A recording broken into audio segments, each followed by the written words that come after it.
I'm Lieutenant Commander Chloe Sterling, 32 years old. I built my career in the Navy, earned my medals in combat, and gave years of loyalty to a father who never saw my service as enough. For years, I stood by him, smoothing over his temper and carrying the Sterling name with pride. But at my own wedding, when my billionaire father slapped me across the face in front of 150 guests and tried to strip me of my medals, I made a choice that changed everything. Have you ever been humiliated by someone you gave everything to? If so, tell me your story in the comments. You're not alone. Before I get into what happened, let me know where you're tuning in from. And if you've ever had to stand up for yourself after being wronged, hit that like button and subscribe for more true stories about boundaries and reclaiming your worth. What happened next might surprise you.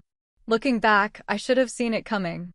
The signs were always there, small cracks in the facade that I told myself were just my father's way of showing he cared.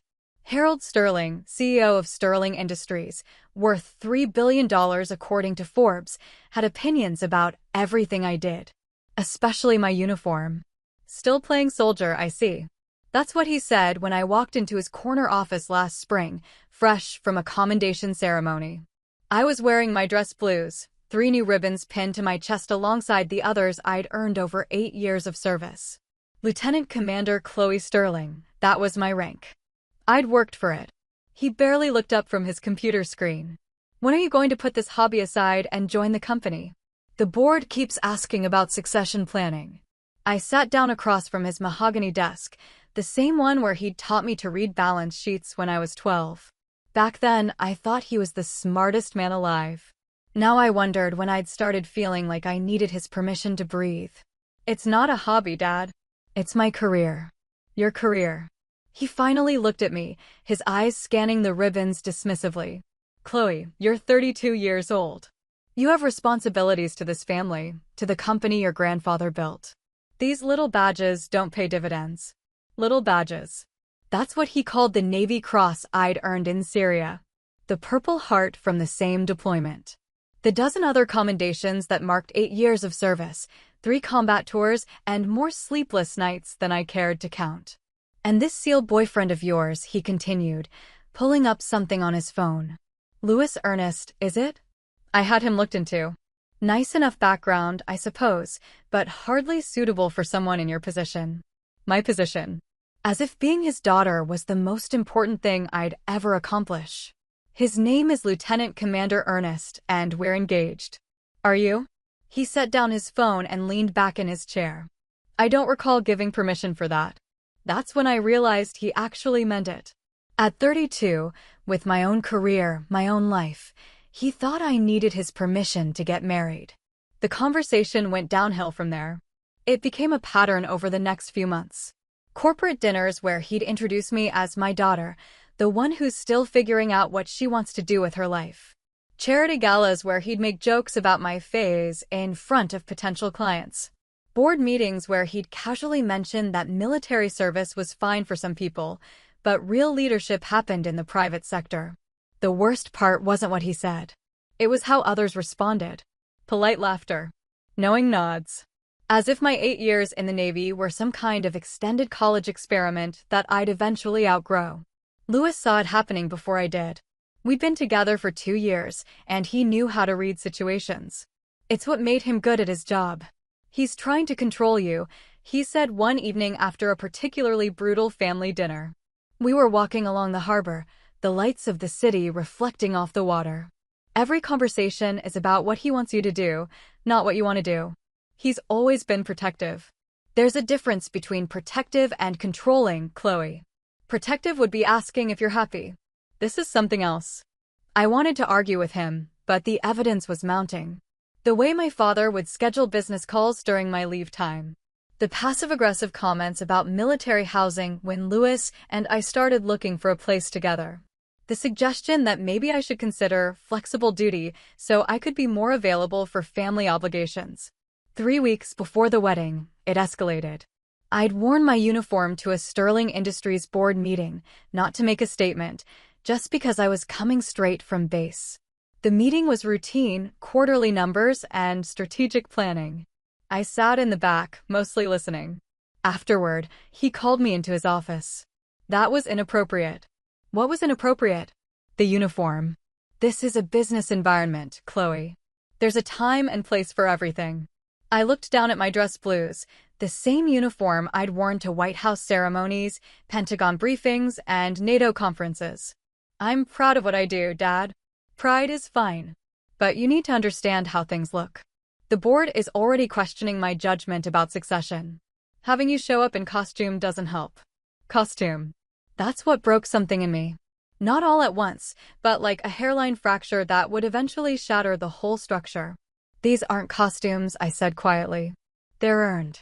Earned? He laughed, actually laughed. Chloe, you've been playing war games for 8 years. It's time to grow up and take responsibility for your real life. I left his office that day knowing something had changed between us. I just didn't know how much. The wedding planning became a battlefield. He wanted the ceremony at the country club, with 500 guests and a reception that would double as a networking event. Louis and I wanted something smaller, more personal. We compromised on 150 people, but even that felt like too many strangers watching us make promises to each other. 2 days before the ceremony, my father pulled me aside after the rehearsal dinner. I need you to understand something, he said. Tomorrow is important. There will be investors there, board members, people who matter to the future of this company. I need you to be the daughter they expect to see. I'll be myself. No, Chloe. You'll be the future of Sterling Industries. Act accordingly. That night, Louis and I talked until dawn. He wanted to elope. Just drive to the courthouse and be done with it. Part of me wanted that too. But another part, the part that still remembered being 12 years old and believing my father was a hero, couldn't let go. I need to see this through, I told him. I need to know if he can respect who I am, just once. Louis took my hand in the darkness. And if he can't? I didn't have an answer then. I thought I was strong enough to handle whatever came next.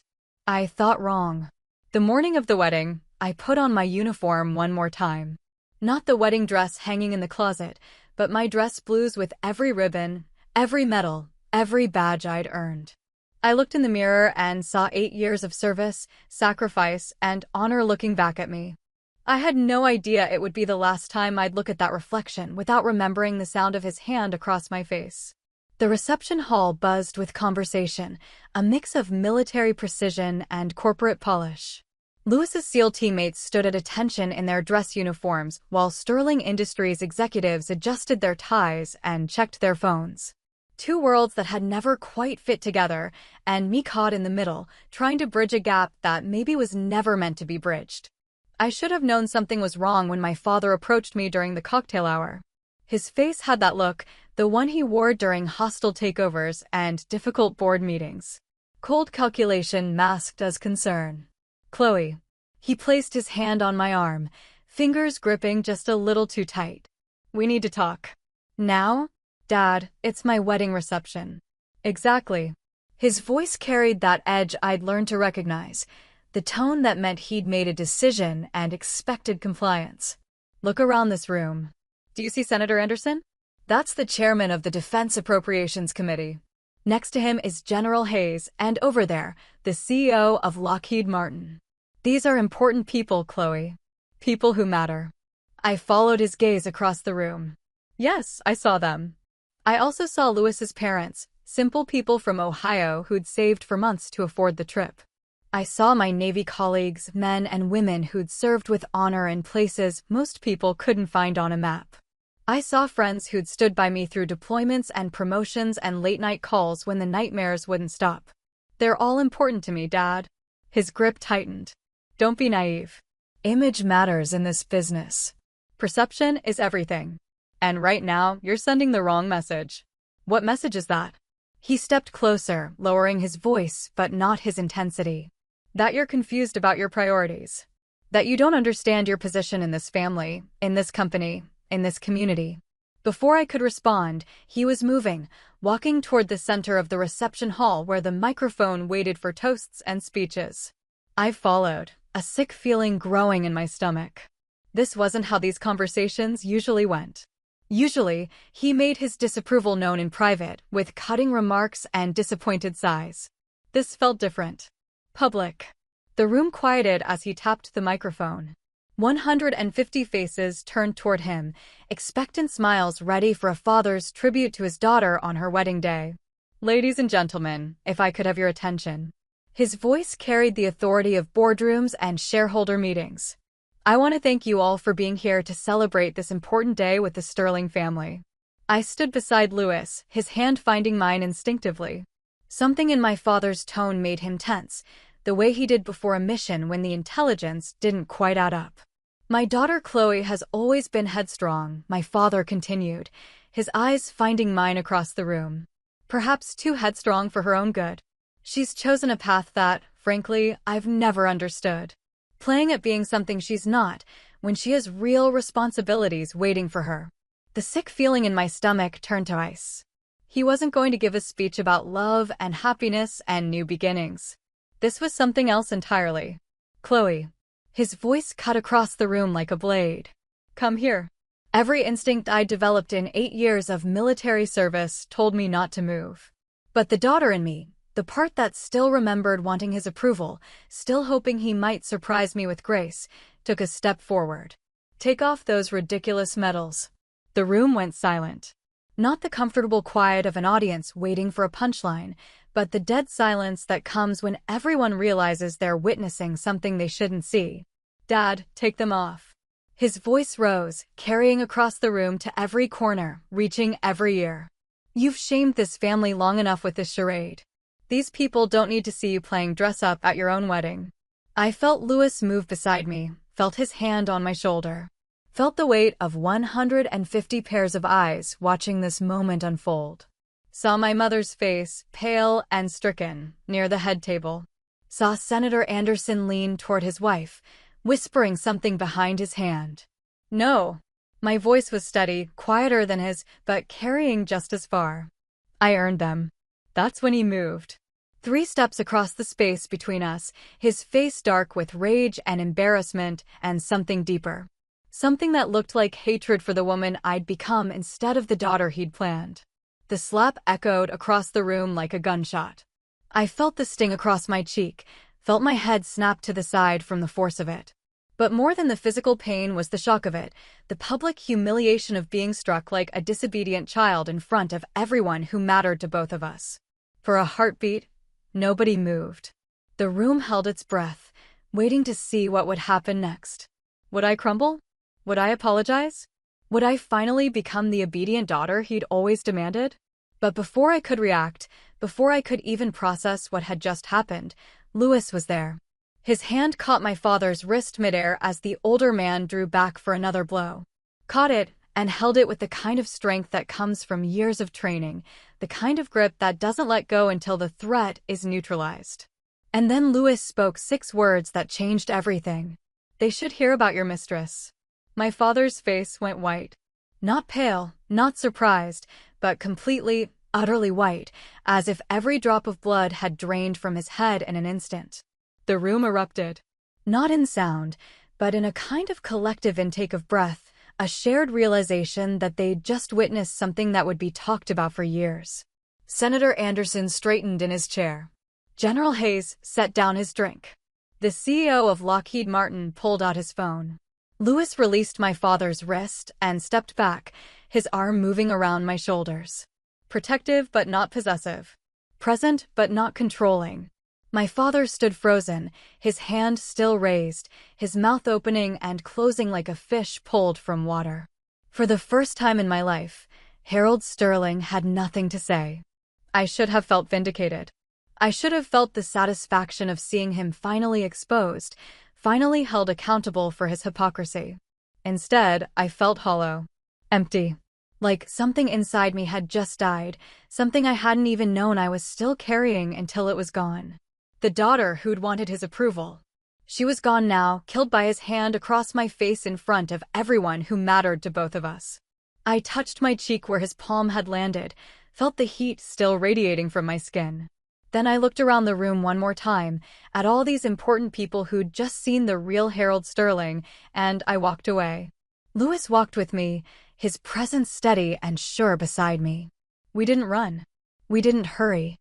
We walked with the dignity of people who had nothing to be ashamed of, leaving behind a room full of whispers and a man who'd just destroyed his own reputation with a single moment of uncontrolled rage.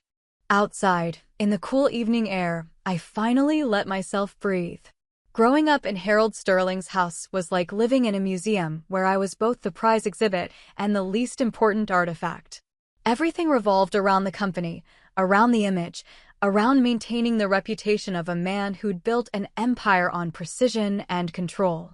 I was part of that image, expected to be perfect, polished, and perpetually grateful for the privilege of carrying the Sterling name. My earliest memories are of board meetings and charity galas, of being dressed up and paraded around as proof of my father's success in all areas of life. "Look at Harold Sterling," they'd say. "He's not just a brilliant businessman. He's a devoted family man too. See how well-behaved his daughter is, how articulate, how poised." I believed it then. Believed that being his daughter was the most important thing I could be, that his approval was worth any sacrifice. When he taught me to read financial statements at 12, I thought it was because he saw potential in me. When he brought me to important dinners, I thought it was because he valued my presence. When he talked about legacy and responsibility, I thought he was preparing me for greatness. It took me years to understand that I wasn't being prepared for anything. I was being shaped, molded into a version of myself that would complement his success rather than achieve my own. The military changed that, or started to. I joined the Navy not to rebel against him, but because I wanted to serve something larger than myself. I wanted to earn respect rather than inherit it, to prove my worth through actions rather than ancestry. The first time I put on the uniform, I felt like I was becoming who I was always meant to be. My father saw it differently. He saw my service as a phase, a temporary deviation from the path he'd laid out for me. When I made lieutenant, he congratulated me with the same tone he'd use for a good grade on a college exam.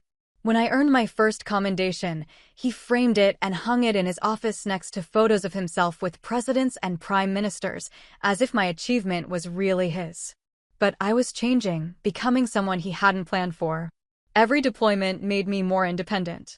Every promotion gave me confidence that didn't depend on his approval. Every mission taught me that leadership wasn't about control, it was about service.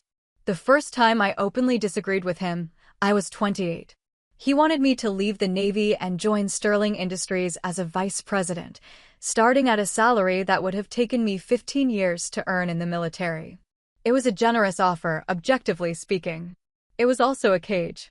"I'm not ready," I told him over dinner at his favorite restaurant. "I want to finish my commitment." "Your commitment is to this family. My commitment is to both." He didn't argue that night, but I could see the calculation in his eyes. He was already planning his next move, figuring out how to bring me back into line. That's what he did with problems. He analyzed them, strategized solutions, and executed plans until he got the outcome he wanted. For the next 4 years, he tried everything. Financial pressure, emotional manipulation, family obligations that coincidentally conflicted with my military duties. He was subtle about it, never quite crossing the line into outright sabotage, but always making it clear that my choices were disappointing him and, by extension, disappointing the family. When I met Louis, the pressure intensified. Not because my father disliked him personally, but because Louis represented a choice I was making without consultation, a future I was building outside his influence. Louis was everything my father wasn't, steady where my father was volatile, secure where my father was desperate for control, honest where my father was calculating. "He's not ambitious," my father said after meeting Louis for the first time. "He's settling for a government salary and a pension." Is that really the kind of man you want to build a life with? But Louis's lack of ambition for money and power was exactly what drew me to him. He wanted to serve his country, protect his teammates, and build a quiet life with someone he loved. Simple goals that had nothing to do with stock prices or board meetings or maintaining an image for public consumption. Our relationship deepened as my relationship with my father deteriorated. Not because I was choosing Louis over family, but because I was choosing authenticity over performance. I was tired of being Harold Sterling's daughter first and Chloe Sterling second. tired of having every conversation filtered through his expectations and ambitions. The engagement was supposed to be a compromise. A wedding that honored both families, both backgrounds, both sets of values. I should have known my father would see it as an opportunity rather than a celebration. Should have known he'd view our guest list as a networking opportunity and our ceremony as a reflection of his reputation rather than our commitment. But some part of me, the daughter who'd once believed he was the smartest man alive, still hoped he might surprise me. Still hoped that when it mattered most, when I was at my happiest, he might choose love over control, support over manipulation, pride in who I'd become over disappointment in who I'd refused to be. I was wrong about that. I was wrong about a lot of things when it came to Harold Sterling. But I wasn't wrong about Louis, and I wasn't wrong about the choice I'd made to build a life based on respect rather than fear, partnership rather than ownership, love rather than possession. The slap taught me something I'd been too naive to understand. My father didn't love me despite my choices. He loved the idea of me making the choices he would have made. When I refused to be that person, when I insisted on being myself, his love revealed itself as conditional, transactional, dependent on my compliance with his vision for my life. It was a painful lesson, but a necessary one. Some bridges have to burn before you can build new ones. Some relationships have to end before better ones can begin. Some daughters have to walk away from their fathers before they can become the women they were meant to be. The morning after the wedding, my phone buzzed with 17 missed calls and 43 text messages. All from my father. All variations on the same theme. Fix this, control the damage, protect the family reputation. As if the slap had been my fault, as if Louis's revelation had been my choice, as if I was somehow responsible for cleaning up the mess he'd made.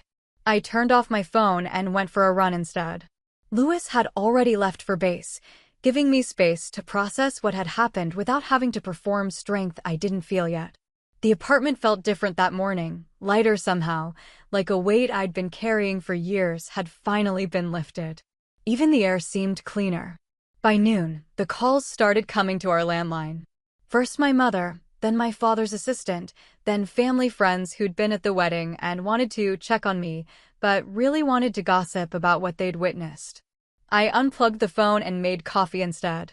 The first 24 hours were the hardest. Not because I regretted what had happened, but because I was grieving something I'd never really had, the father I'd imagined him to be. The man who would have been proud of my service, supportive of my choices, grateful for the daughter I'd become rather than resentful of the daughter I'd refused to be. But grief, I'd learned in the military, was a luxury you couldn't afford during active operations. And this was an active situation, requiring tactical thinking rather than emotional processing. By the third day, the consequences were becoming clear. Sterling Industries stock had dropped 2% on rumors of internal family conflicts. 3 board members had requested private meetings with my father. Senator Anderson had postponed a defense contract meeting that had been scheduled for months. The mistress story was spreading through Washington's social circles like wildfire, carried by the same people who'd witnessed his public assault on his own daughter. My father tried a different approach then. Flowers arrived at our apartment with a card that read, "Let's talk privately." Then gifts, jewelry, electronics, things he thought might soften my position.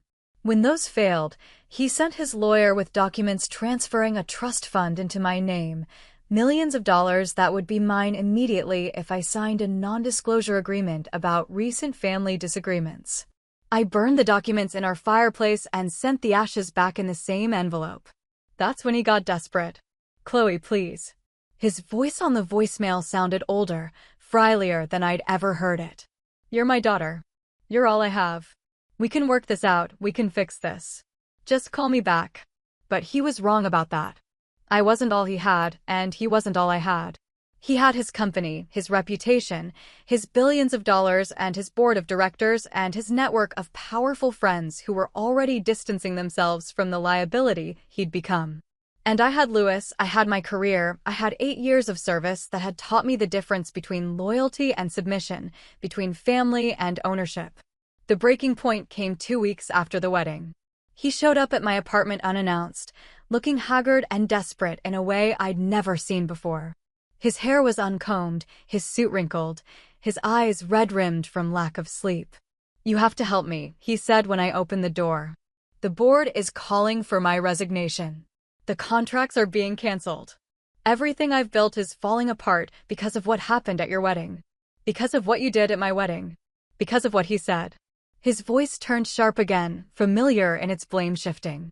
"That SEAL boyfriend of yours destroyed me with 6 words. 6 words, Chloe. Do you understand what that means? Do you understand what you've cost me?" I looked at him standing in my doorway, this man who'd raised me and shaped me and ultimately rejected me, and I felt nothing. No anger, no sadness, no guilt. Just a kind of empty recognition that we were strangers now, had maybe always been strangers. "I didn't cost you anything," I said. "You did this to yourself the moment you decided to hit me in front of a room full of people. Everything that's happened since then is just consequences catching up." He tried to push past me, tried to come inside so we could discuss this properly, but I blocked his way. 8 years in the Navy had taught me how to hold a position when it mattered. "I'm not covering for you anymore," I said. "I'm not making excuses. I'm not managing your image. I'm not pretending to be someone I'm not so you can feel better about the choices you've made. Find someone else to fix your problems." I closed the door in his face and locked it. He stood outside for 20 minutes, knocking and calling my name and making promises he had no intention of keeping. Then he left, and I haven't seen him since. The silence that followed was profound. No more calls, no more gifts, no more attempts at reconciliation. He'd finally understood that I meant what I said, that his daughter was done being his safety net, his image consultant, his excuse for why a man who could run a billion-dollar company couldn't manage his own personal life. It should have felt like victory. Instead, it felt like freedom. 6 months later, the changes were undeniable. My father's empire wasn't crumbling exactly, but it was contracting. Key contracts had been lost, important partnerships dissolved, board members replaced with people who had less tolerance for scandal and more interest in actual leadership than image management. Meanwhile, I was thriving.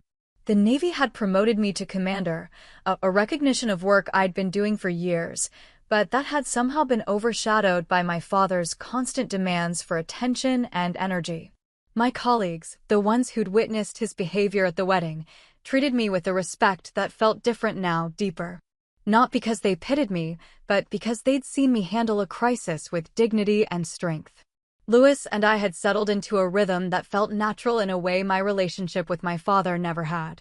We made decisions together, supported each other's careers, built a life based on mutual respect rather than one person's need to control the other. It was quiet and steady, and exactly what I'd been missing for 32 years without knowing it. The contrast was stark. Where my father demanded loyalty through guilt and manipulation, Louis earned it through consistency and trust. Where my father saw my military service as competition for my attention, Louis saw it as part of what made me who I was. Where my father required constant management of his emotions and ego, Louis simply showed up as himself and let me do the same. The difference extended beyond our relationship to every area of my life. Without the constant pressure to manage my father's expectations, I had energy for things that actually mattered to me. I volunteered with a program that helped military families navigate deployment cycles. I took advanced training courses that would prepare me for higher command positions. I slept better, laughed more, felt like myself in ways I hadn't since childhood. Not everything was perfect. There were moments when I missed the idea of having a father, when I saw other people with their parents and felt the absence like a physical ache. Holidays were complicated, family events awkward, questions from well-meaning friends about why I never mentioned my family any more difficult to navigate. But those moments were overshadowed by a peace I'd never experienced before. The peace that comes from living authentically, from making choices based on your own values rather than someone else's expectations, from understanding that love is supposed to expand you rather than diminish you.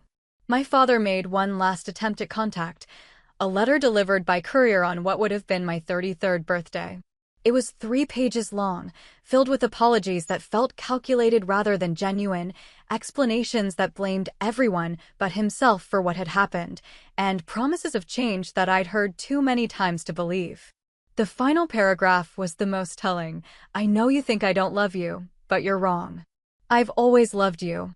I just wanted you to be everything you could be, to live up to your potential, to not waste the opportunities that come with being a Sterling. Maybe I pushed too hard, but it was only because I believed in you. I read it twice, then filed it away without responding. Because he was wrong about that too.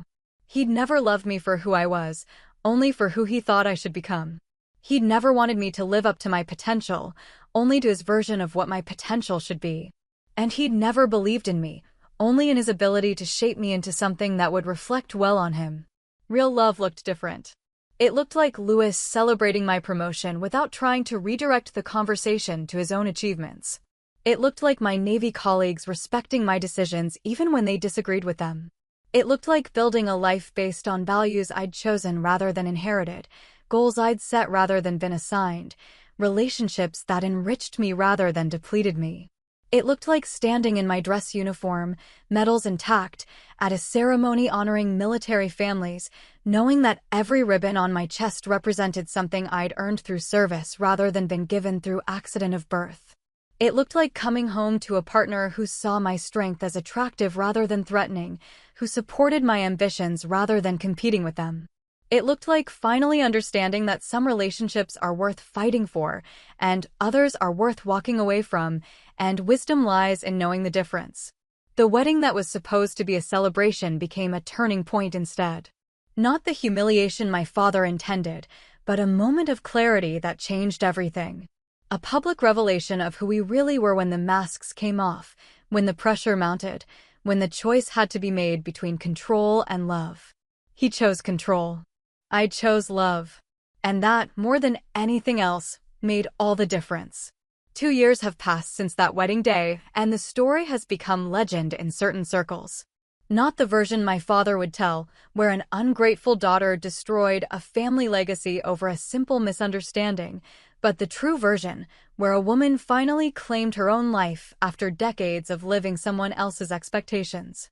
I'm Captain Chloe Ernest now, promoted twice in 24 months and commanding a unit that deploys to some of the most challenging locations in the world.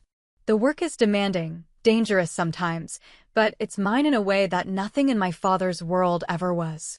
Every decision I make, every challenge I face, every success I achieve belongs to me rather than reflecting on someone else's reputation. Louis made Captain too, leading a SEAL team that operates with the kind of precision and trust that comes from understanding what each person brings to the mission. We're both away more than civilian couples, but when we're together, we're completely present. No divided loyalties, no competing priorities, no need to perform for anyone other than each other. The Sterling Industries saga played out exactly as you might expect. My father managed to hold on to control of the company, but barely. 3 major contracts were canceled, 2 board members resigned, and the stock price took 18 months to recover to pre-wedding levels. The mistress story had legs, as Washington scandals tend to do, spawning articles about powerful men who believed their success exempted them from consequences. He survived it, professionally speaking. Diminished but not destroyed, chastened but not changed. From what I hear through mutual acquaintances, he tells people that I was corrupted by military culture, that my marriage to a man with limited ambitions explains my poor judgment, that he's disappointed but still hopeful I'll come to my senses eventually. The delusion would be sad if it weren't so revealing. Even now, even after everything, he can't accept that I made choices based on my own values rather than his. Can't acknowledge that leaving his orbit was a promotion rather than a failure, that building a life based on service and partnership was success rather than settling. My mother and I speak occasionally, careful conversations that dance around the subjects that matter most. She stayed with him, which doesn't surprise me. 40 years of marriage to Harold Sterling teaches you to accommodate rather than challenge, to manage rather than confront. She's asked me to consider reconciliation several times, using phrases like family healing and moving forward, but she's never asked him to apologize, never suggested that he might need to change rather than just waiting for me to forgive. I don't blame her for that choice, but I don't share it either. Some bridges, once burned, aren't meant to be rebuilt. Some relationships, once revealed as fundamentally unbalanced, can't be fixed with better communication or mutual understanding. Some people love conditionally, and others love completely, and no amount of history or shared DNA can bridge that gap. The medals are still there, pinned to my dress uniform in precise rows that tell the story of 8 years in service to something larger than myself. The Navy Cross, the Purple Heart, the commendations and ribbons that mark deployments and achievements and moments when courage was required rather than just preferred. They catch the light sometimes, small pieces of metal that represent values I've chosen to live by rather than inherited by accident of birth. When I look at them now, I don't think about the night my father called them ridiculous accessories, or the moment he demanded I remove them in front of everyone who mattered to both of us. Instead, I think about the missions they represent, the people they honor, the commitment they symbolize to something beyond personal ambition or family legacy. Real legacy isn't measured in billions of dollars or boardroom power or the ability to control other people's choices. It's measured in service given freely, love offered without conditions, values lived consistently regardless of the cost. It's measured in the kind of person you choose to be when no one is watching, the kind of partner you are when the relationship is tested, the kind of leader you become when people trust you with their lives. My wedding day began as a celebration of love and ended as a demonstration of character. Not the character my father revealed when he let his need for control override his love for his daughter, but the character Louis showed when he protected me without asking what it might cost him. And the character I found when I finally chose authenticity over approval. The room full of witnesses that day saw more than they bargained for. They saw what happens when a man who's built his life on image and power meets a situation he can't manipulate or control. They saw what happens when someone who's been trained to handle pressure under fire applies that training to personal relationships. They saw what love looks like when it's tested by betrayal, and what strength looks like when it's measured by the ability to walk away from toxicity rather than the ability to endure it. The story doesn't end with revenge or reconciliation, or any of the dramatic resolutions that make for satisfying fiction. It ends with the quiet satisfaction of a life built on chosen values rather than inherited expectations, relationships based on mutual respect rather than power dynamics, success measured by service rather than accumulation. It ends with understanding that sometimes the bravest thing you can do is disappoint someone whose approval was never worth earning, that sometimes the strongest thing you can do is walk away from a battle you were never meant to fight, that sometimes the most loving thing you can do is refuse to enable someone's worst instincts by making excuses for their behavior. My father taught me many things over the years, most of them unintentionally. He taught me that money without character is just accounting, that power without restraint is just bullying, that love without respect is just possession. He taught me to recognize the difference between people who support your dreams and people who try to reshape them, between relationships that expand you and relationships that diminish you. Most importantly, he taught me that family is a choice you make every day, not an obligation you inherit at birth. The people who earn that designation are the ones who see your worth without needing to own your choices, who celebrate your successes without needing to claim credit for them, who love you not despite who you are, but because of who you are. Louis understands this in ways my father never could. When I come home from deployments, he doesn't ask if I'm ready to consider other career options. When I receive commendations, he doesn't suggest they'd look better in his office than mine. When I make decisions about my life, my career, my future, he trusts that I know what's best for me and offers support rather than alternative plans. This is what I should have had all along. This is what love looks like when it's not filtered through control, not conditional on compliance, not dependent on someone else's version of who you should be. It's steady and sure and strong enough to survive conflict, honest enough to address problems, secure enough to celebrate differences rather than eliminate them. The woman who stood in that reception hall 2 years ago, who refused to remove her medals and absorbed a slap meant to break her spirit, she's still here. Stronger now, clearer about her values, more confident in her choices. The ribbons on her uniform tell a story of service and sacrifice and commitment to principles that matter more than profit margins or stock prices or social standing. She wears them with pride, not because they prove anything to anyone else, but because they represent something true about who she chose to become when faced with the option of taking an easier path. They represent integrity under pressure, courage in the face of opposition, loyalty to values that transcend personal benefit. Real legacy isn't what you accumulate or control or force others to acknowledge. It's what you contribute, what you protect, what you stand for when standing costs you something you thought you couldn't afford to lose. It's measured not in dollars or power or deference, but in the lives you touch, the service you provide, the example you set for others who face similar choices between comfort and character. My father will never understand this.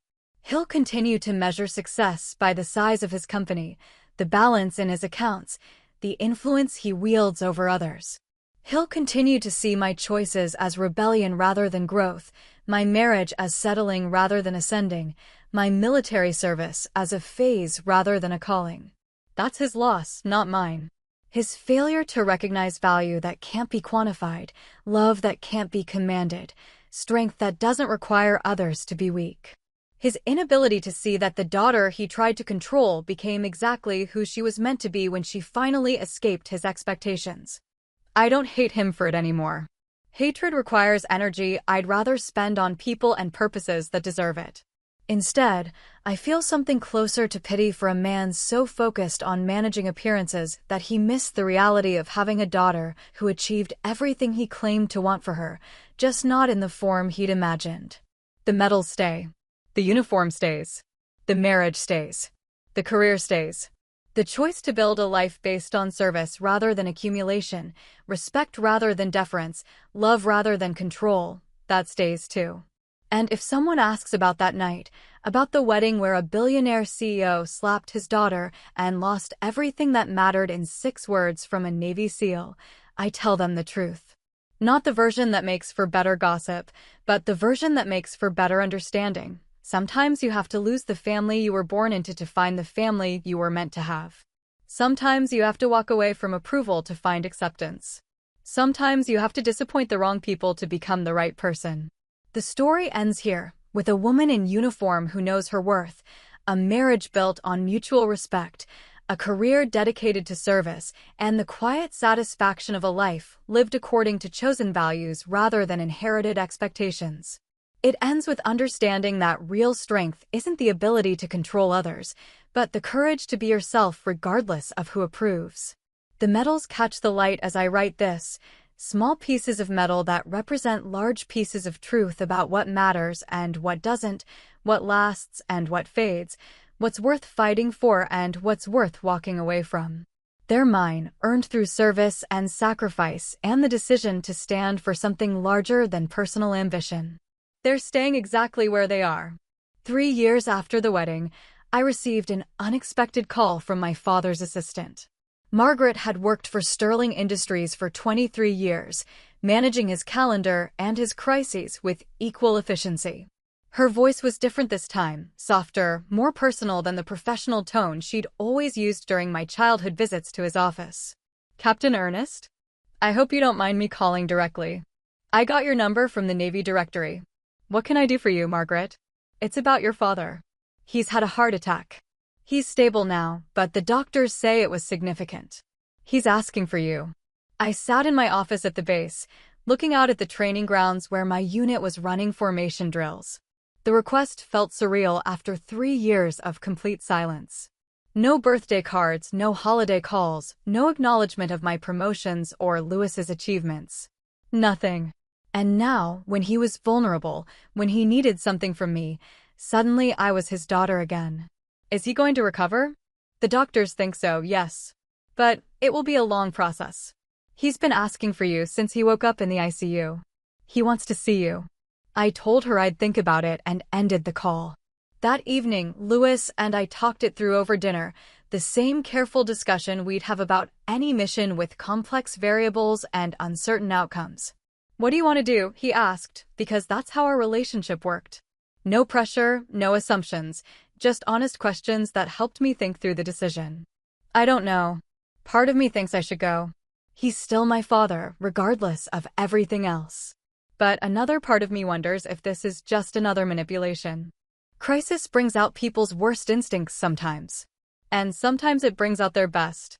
That was Louis, always willing to see potential for growth even in people who'd proven themselves incapable of it.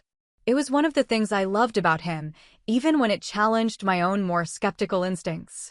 I went to see him 2 days later, wearing civilian clothes instead of my uniform. The hospitals smelled like disinfectant and fear, familiar from too many visits to wounded teammates over the years. My father looked smaller in the hospital bed, older, diminished by machines and monitors that beeped steadily in the background. "Chloe." His voice was weak, but his eyes were alert. "You came. Margaret said you were asking for me." He nodded, struggling to sit up straighter. "I've been thinking. About the wedding. About what happened between us. About mistakes I've made." I pulled a chair next to his bed, but didn't sit down yet. "What kind of mistakes?" "All of them." He laughed, but it came out as more of a wheeze. "The slap. The things I said about your service. The way I treated your husband. The way I treated you your entire life, if I'm being honest." This was new territory.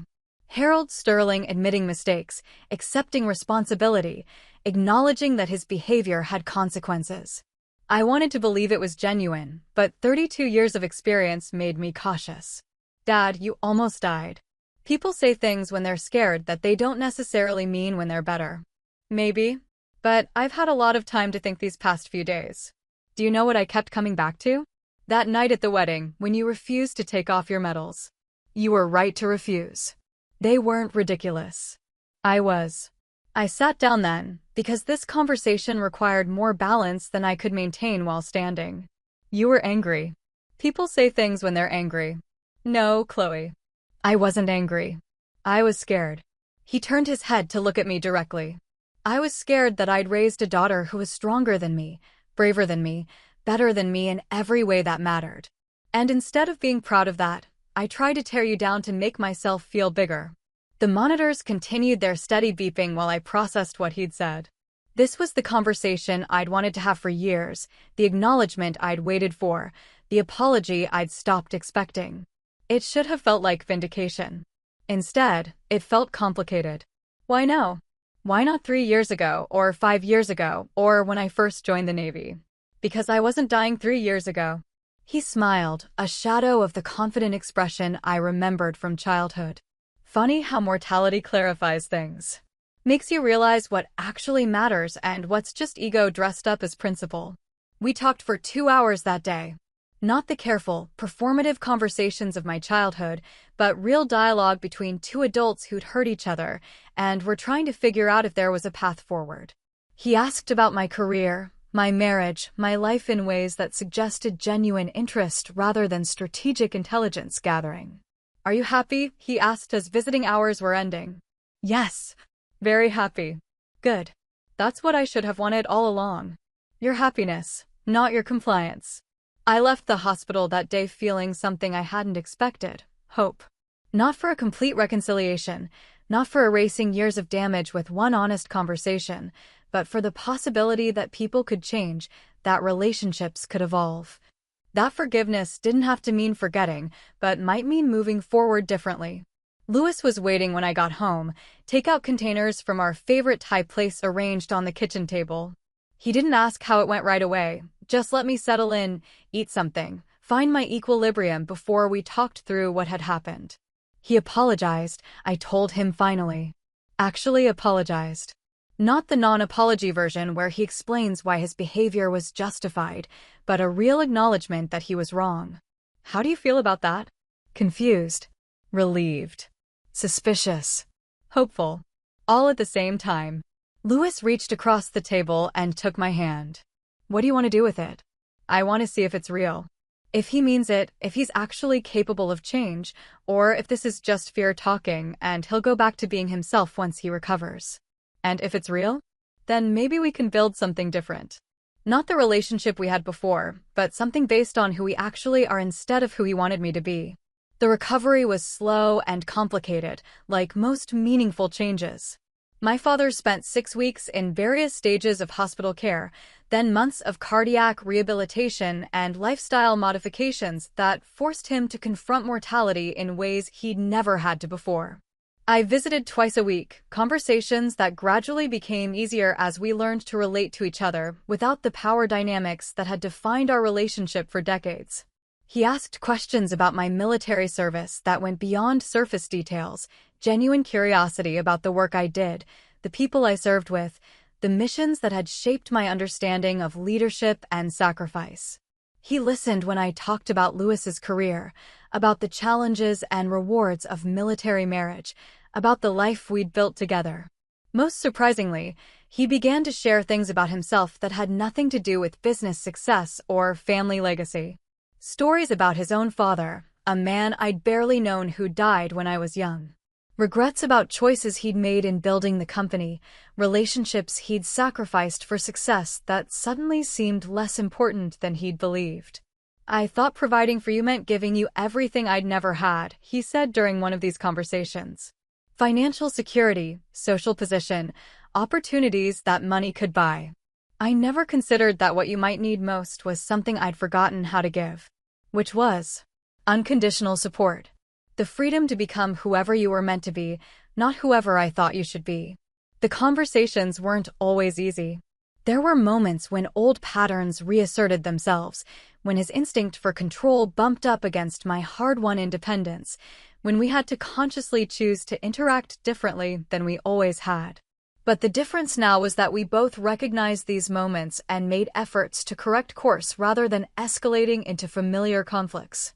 Lewis joined us for some of these visits, and I watched my father make genuine efforts to understand and respect the man I'd married.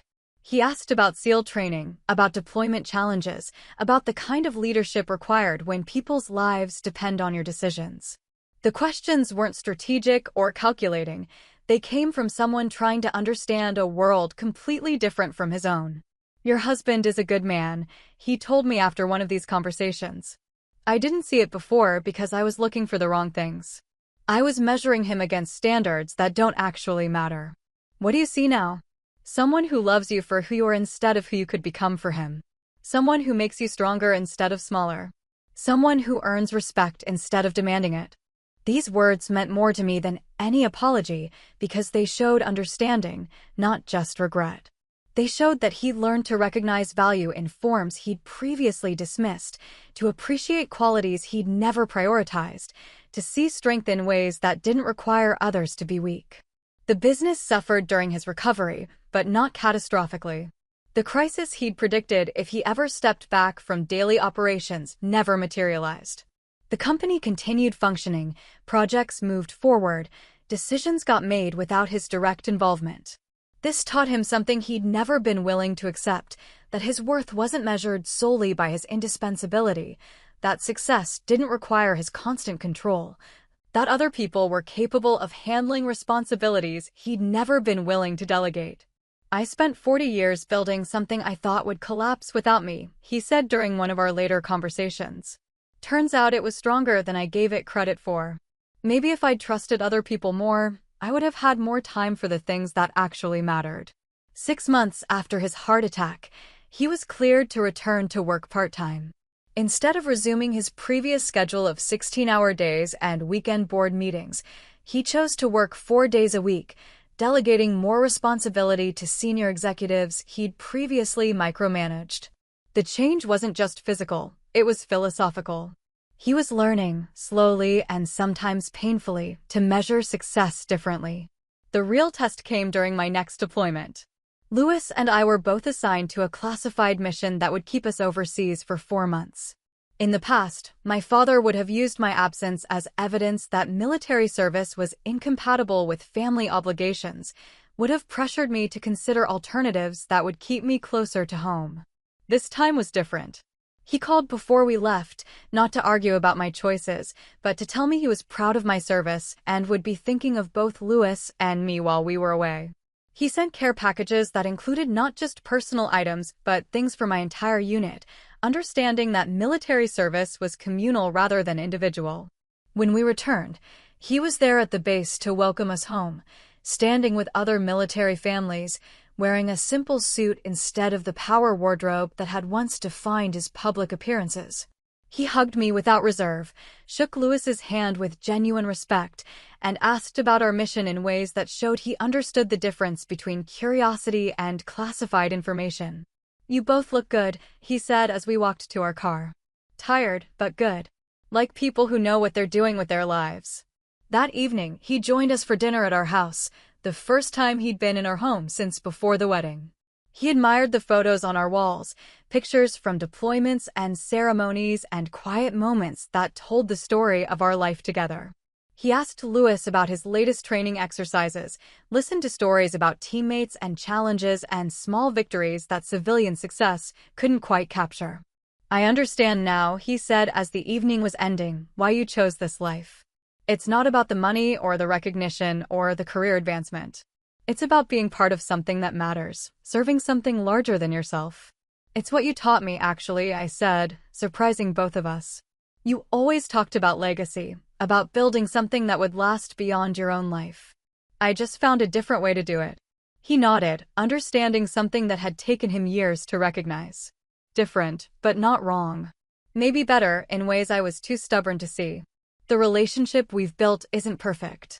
There are still moments when his old instincts surface, when he makes suggestions that sound suspiciously like attempts to manage my choices. There are times when my guard goes up, when I respond to innocent questions as if they're strategic probes. We're both learning new patterns, and change at this level doesn't happen overnight.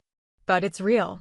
The man who slapped me at my wedding reception, who demanded I remove my medals in front of 150 witnesses, who spent years trying to control my life because he couldn't accept my independence. That man has done the hardest thing possible for someone like him. He's admitted he was wrong, changed his behavior, and learned to love me for who I am rather than who he wanted me to be. The medals are still there, still catching the light when I wear my dress uniform to ceremonies and formal events. But they mean something different now. They're not symbols of rebellion or independence or the choice between family and authenticity. They're simply what they were always meant to be: recognition of service, sacrifice, and commitment to values that transcend personal interest. My father sees them that way now too. The last time I wore my uniform to a family event, he introduced me to his colleagues not as my daughter who's still figuring out her path, but as Captain Ernest, who's serving our country with distinction. The pride in his voice was unmistakable, the respect genuine. The story that began with a slap and 6 words that changed everything has become something unexpected, a testament to the possibility of growth, forgiveness, and the kind of love that's strong enough to survive its own mistakes. It's messier than the clean narrative of walking away from toxicity, more complicated than the simple satisfaction of cutting ties with people who can't accept you. But it's also more hopeful. It suggests that people can change, that relationships can evolve, that bridges burned by anger and pride can sometimes be rebuilt with patience and genuine commitment to doing better. Not all relationships deserve this effort, and not all people are capable of real change. But some are, and recognizing the difference is part of wisdom. The real measure of change came 18 months later at Louis's promotion ceremony. He was being promoted to lieutenant colonel, a recognition of his leadership during our last deployment and his reputation among fellow officers. The ceremony was held at the base chapel, a simple affair with military colleagues and close friends in attendance. My father asked if he could come. Not demanded, not assumed he was invited, but asked with the kind of uncertainty that showed he understood his presence wasn't guaranteed or expected. I told him yes, but warned him that this was Louis's day, not an opportunity for networking or business conversations. He arrived in a conservative suit, carrying himself with the quiet dignity of someone attending an important event that wasn't about him. He sat with Louis's parents, listening to the chaplain speak about service and sacrifice, watching as Louis received his new rank insignia with the same attention he'd once reserved for board meetings and corporate presentations. During the reception afterward, I watched him navigate conversations with military families, defense contractors, and career officers. The old Harold Sterling would have dominated these interactions, turning every introduction into a potential business opportunity, every conversation into a platform for establishing his own importance. This version listened more than he spoke, asked questions that showed genuine interest in others' experiences, and introduced himself simply as Chloe's father rather than the CEO of Sterling Industries. When one of Lewis's SEAL teammates mentioned the wedding incident, not maliciously, but as part of explaining how they'd met, my father didn't deflect or make excuses. He nodded and said quietly, "That was the worst day of my life, and not for the reasons you might think. I'm grateful my daughter is stronger than her father's mistakes." Later, as we were cleaning up, Lewis approached my father with something I'd never seen before: easy familiarity. They developed their own relationship over the months of recovery and rebuilding, separate from my involvement, based on mutual respect rather than family obligation. "Thank you for being here today," Lewis said. "It meant a lot to both of us." "Thank you for letting me be part of it," my father replied. "I know I haven't earned the right to celebrate your achievements, but I'm grateful for the chance to try." They shook hands, but it was more than formality. It was acknowledgement between two men who'd found their way to understanding despite a disastrous first impression and years of mutual wariness. That evening, as we walked to our cars in the parking lot, my father stopped and turned to face both of us. "I want you to know something," he said. "What I see when I look at you two together, the respect, the partnership, the way you make each other stronger, that's what I should have had with your mother. That's what I should have wanted for you from the beginning." It was an admission that went beyond our relationship to acknowledge deeper patterns, broader failures, a life built on the wrong foundations. He wasn't asking for sympathy or making excuses, just stating a truth that had taken him too long to recognize. "It's not too late to build something different," I said, meaning it. "With Mom, with the company, with the rest of your life." He smiled, the first completely unguarded expression I'd seen from him since childhood. "Your mother and I are working on it. Slowly, but we're working on it. She's stronger than I gave her credit for too." As Lewis and I drove home that night, I realized that the story that began with a public humiliation and 6 words that changed everything had become something I never expected, a testament to the possibility of redemption. Not just for me, but for all of us. The wounded daughter, the controlling father, the marriage built on respect rather than power, the family learning to love without conditions, all of it imperfect, all of it ongoing, all of it real in ways that fairy tale endings never are. The metals catch the light still, small pieces of metal that represent large pieces of truth about service and sacrifice and the choice to stand for something beyond personal ambition. But they're no longer symbols of division or independence or the price of authenticity. They're simply what they were always meant to be: recognition of duty fulfilled, honor maintained, and the courage to become who you're meant to be regardless of who approves. Thanks for watching. I stood my ground, kept my medals, and chose respect over control. Now I want to hear from you. Has a parent or a relative ever tried to shame you in public? What did you do? Where's the line between family loyalty and protecting your peace? If you knew a powerful person's secret, would you expose it to stop their abuse? Why or why not? Who showed up for you when it mattered? Did anyone surprise you? Drop your story in the comments. I read them. If this hit home, tap like, subscribe, and share this with someone who needs a push to set boundaries.